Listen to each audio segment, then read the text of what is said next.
Hi everybody and welcome back to the channel. So today I'm predominantly going to be talking about skins, and that is because today we got the Vexor skin for the EVE partners, and this is the scope syndication for the Vexor.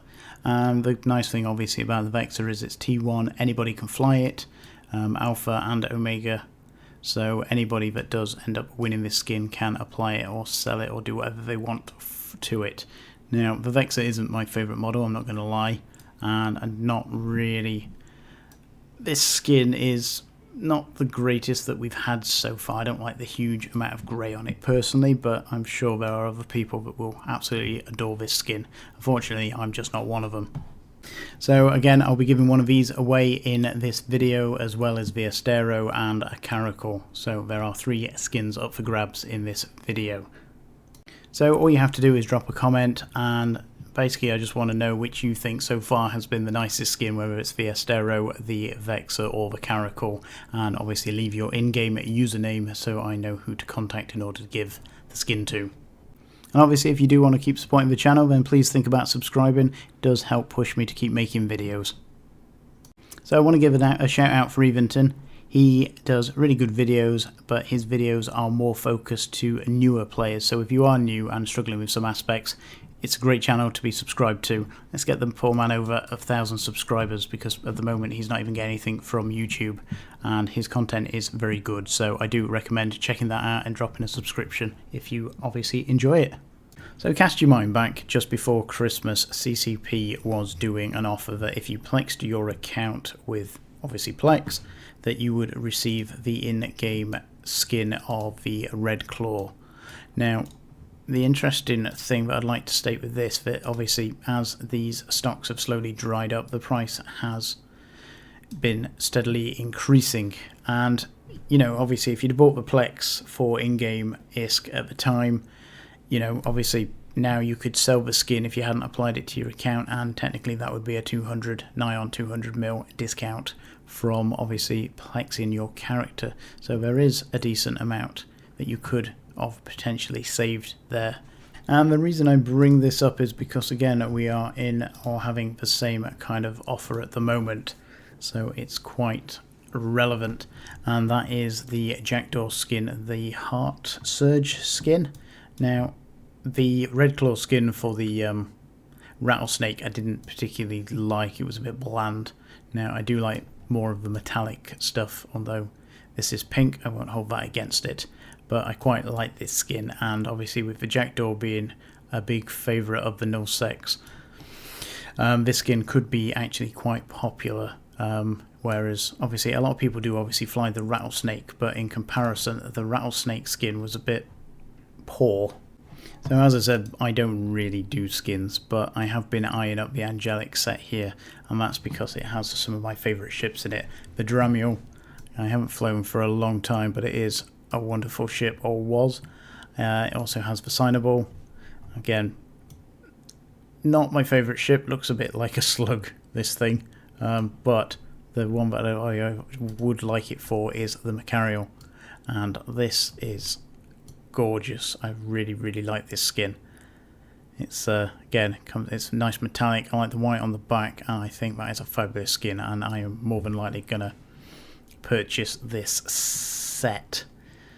Okay, let's just get it done. I wasn't going to R and it's going to be gone. So, yeah, I do really like this. And again, so I say, I'm not really a skin fanatic at all. So to actually purchase skins is something that generally I don't do. It goes against everything I feel. But as I was saying, the Rattle skin, the Red Claw skin here, I think is a little lackluster, and again that's going for 200 mil. Now obviously, as I said, the Rattlesnake is an incredibly popular ship and a lot of people have it, but the Jackdaw here I think will be very popular. At the moment it's 165 million ISK, and we've had quite a surge obviously with people buying it, dropping it on the market, so that price may drop at the moment. In fact, there's probably a good possibility that is going to drop, but I think over time this will definitely go back up. And that, as I said, because, you know, I know PH, Goons, pretty much all of them use the Jackdaw setup at the moment, because the Jackdaw is an incredibly powerful ship now. Yeah, the ship itself is a bit boring, Can't think of a nicer word than that. But I think the skin obviously will be quite popular for that very reason. So obviously holding on to that skin and getting rid of it could result in quite a decent discount. So if we have a rough look at how much it's costing at the moment, so 1.2, so 1.25 give or take after taxes, and then minus 200 off that, you get in an account for a billion-isk, just over. So again, that's not bad, assuming that the prices stay roughly in line of where they are at the moment. Also this weekend there is a Cruiser Abyssal 2v2 I believe, and Torvid here has basically opened a channel called Abyssal Arenas, and as you can see, that basically is for anybody looking to get into gangs in this, to do looking for a group or to talk about fits and fittings. So if that is something that interests you, then it's not very busy at the moment, but I dare say that will get much busier, so drop in there to check that out if you are interested in, so say 2v2 Cruiser PvP this weekend. So from yesterday's video from the manufacturing side of EVE, I've now completed my second batch of sensor boosters here, so we're going to get them delivered.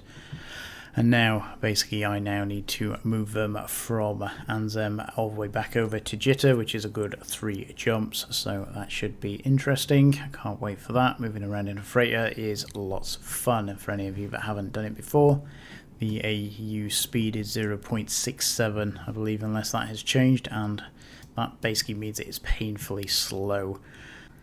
So to give you some idea, the biggest system in EVE is, give or take, 180 AU across, and that's 9-266Q. If you were flying a freighter through there at 0.67 AU a second, it would take 17 seconds, which is 6 minutes 90 to get from one side and the other in a general freighter. So yeah, it can be horribly painful moving freighters. Now, a lot of people have asked me, am I doing the Guardian Gala events? And generally the answer to that is no, it's not something that particularly interests me, I must say, and there doesn't seem to be anything really where I feel that I can make a decent amount of ISK, you know, like with the Blood Raider one where they had the Blood War clones, etc. And obviously with the Winter Nexus, the being able to just port somewhere and do it instantly was obviously very appealing, where the Guardian Gala doesn't really have that, and fighting for sites in high sec doesn't seem particularly appealing for me, I must say. So yeah, no, as far as I am aware at the moment, unless something changes or something comes to light that I am not currently aware of, then no, I won't be taking part in the Guardian Gala events. That's not to say that they're bad, it just doesn't particularly interest me. I've got other things to be getting on with, and so say for the time invested and that, it just doesn't seem like it's going to be that exciting for myself. Now obviously if you are relatively new to the game, or again do hang around in high sec quite a lot, then you know, fill your boots, I'm sure you'll have a great time, but for me it's just not my thing. So yeah, that's about it for me for today. I do have a few other things in the pipeline at the moment, but again I am in the process of doing them. I've got another manufacturing video that I'm making that I've had to put on hold because some of the bits that I needed in order to complete the construction are not on the market in sufficient quantities. So yeah, that was meant to have been released yesterday, which would have been the 11th, but again I had to release yesterday's video instead because I haven't managed to do it yet.